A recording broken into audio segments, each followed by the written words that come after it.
Godly Play friends. How are you today? I've been wondering lately if you watch the Sunday morning services with your families. I've seen a lot of you participating in the services, either giving the prayer or the call to worship. And that makes me kind of think that you would like to at least watch yourself participating in the service. Now last week, I wasn't able to join the service at 11 o'clock when it first starts, so I watched it later in the day. And I thought it was a really special service. I learned some things from that service that made me think about what I was going to talk to you about today, and were really important things for me.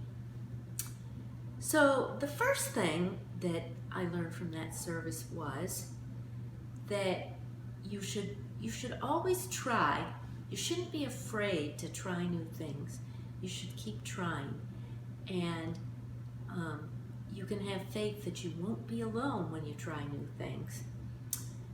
So what did that make me think of? Well, I don't know if you remember, but a couple weeks ago when I was telling the story about John as a boy and the fire that he had in his house, I had that brown piece of paper hanging on my wall, and I called it my chalkboard. And later when I watched the video, I didn't really like the chalkboard. I didn't really like the way it came out, and I didn't think it was really a good way for us to tell the story of who was John Wesley.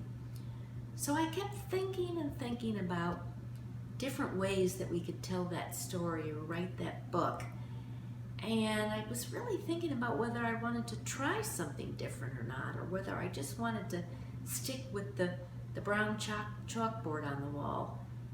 And anyway, after last week's service, I decided, no, I really want to try something different.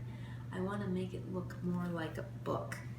So I found this pad of paper, and I thought it opens like a book, and we could put each chapter on a separate page in the pad. And so I want to try this time, and I'm going to work at it and see if I like the way this comes out a little better for the Who Was John Wesley book. So I haven't gotten too far, but I'm ready to go with this week's chapter in the Who Was John Wesley story, chapter 4, and this chapter is called Open Air Preaching. I ran out of these. I gotta fix that and make this P-R-E-A-C-H, Open Air Preaching. So today we're gonna find out, what does that mean exactly, open air preaching? Well, last week, Miss Helen told us about how John had gone to America in the 1700s to a place that's now called Savannah, Georgia. It's in the southern part of the United States. And he met the Moravians, who he was very interested in learning more about their faith. And he did some work in Savannah, Georgia, some successful, some not so successful. And then he came back to England, and he decided he wanted to learn more about the Moravians, so he spent some time with them.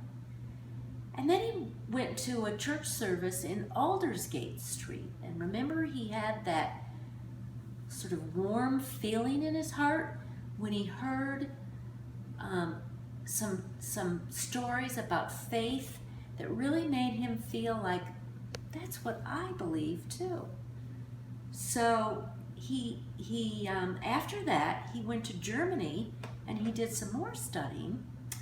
And when he came back to England after his study in Germany, he started to do some preaching in some churches that belonged to what was called the Church of England.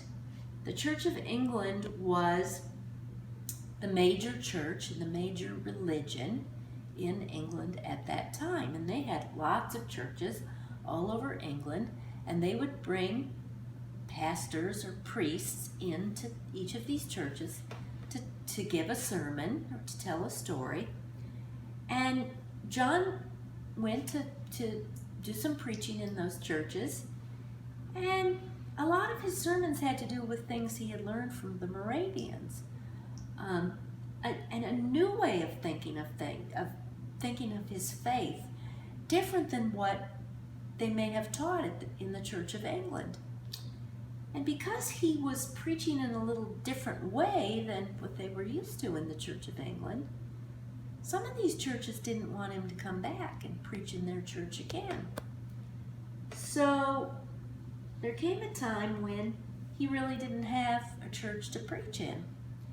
And one of his friends, who was also preaching messages that were similar to John's, told him that he should start preaching outdoors.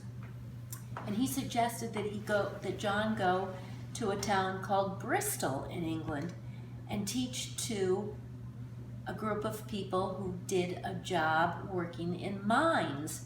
They were called miners. And John's friend thought it was really very important to preach to the miners, because some of the miners weren't welcome to come inside these churches of the Church of England. Well, John was a little uncomfortable with that idea because he liked doing things according to sort of the rules and the traditions of the Church of England. But he gave it a try, and he started doing this preaching outside. And that's why they called it open air preaching, because it was outside in the open air. And he gave a lot of messages in Bristol to the miners, and he gave a lot of messages in his hometown of Epworth too. And sometimes, like you can see in this picture, he would preach in the cemetery, and he would stand right next to his father's grave to give his messages. And people came from far away. They came from the town of Bristol, the town of Epworth, to hear John speaking. And his sermons, his messages, became very popular. And John started to understand that it really didn't matter if he gave the message inside a church or somewhere else. What was important was the message that he was giving about Jesus and about our faith in Jesus and how we should live our faith in Jesus. So that's what open air preaching is about. That's how John Wesley got started doing this open air preaching. Now, if you watched last week's worship service, I wonder if it reminded you about open air preaching the same way it reminded me of open air preaching. So if you remember,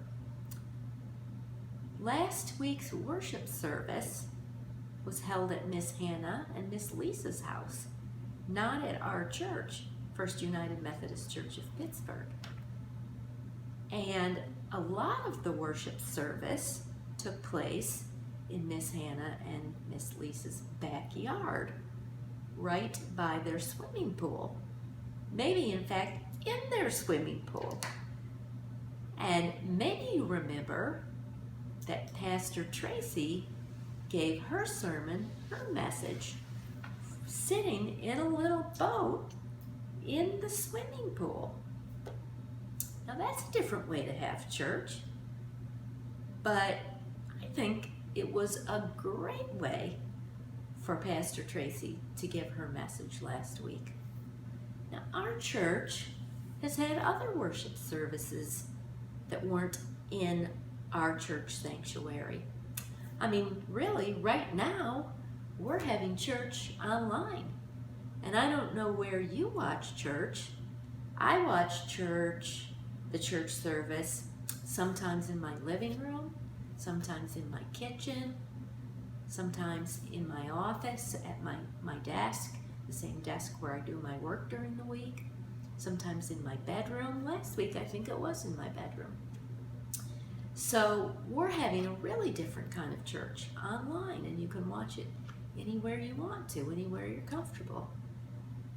And even when we're in our church, the First United Methodist Church of Pittsburgh, in the summer, we don't do church in the sanctuary.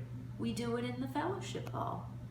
And the reason we do it in the fellowship hall is because the fellowship hall has air conditioning and the sanctuary doesn't. And sometimes it's a lot cooler and more comfortable for all of us to be in the fellowship hall.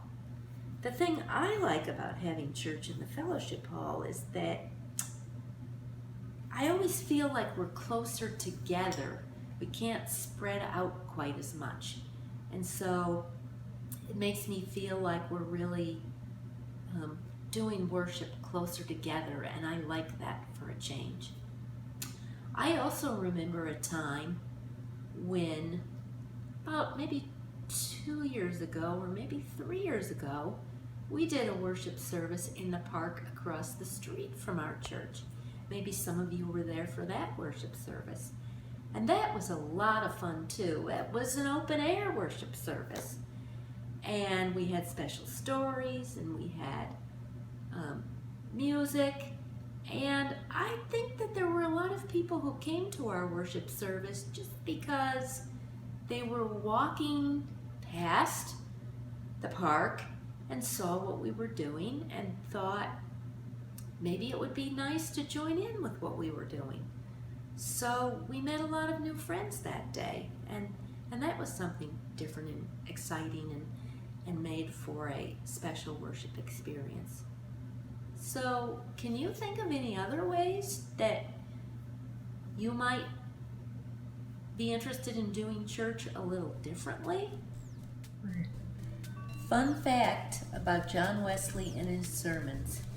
I read that John Wesley gave something like 40,000 sermons over his lifetime.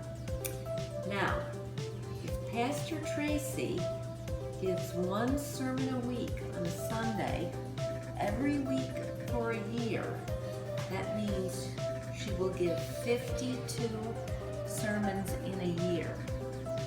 So if you take 40,000 sermons and divide it by 52 sermons a year, it will take Pastor Tracy 769.23 years to give as many sermons as John Wesley.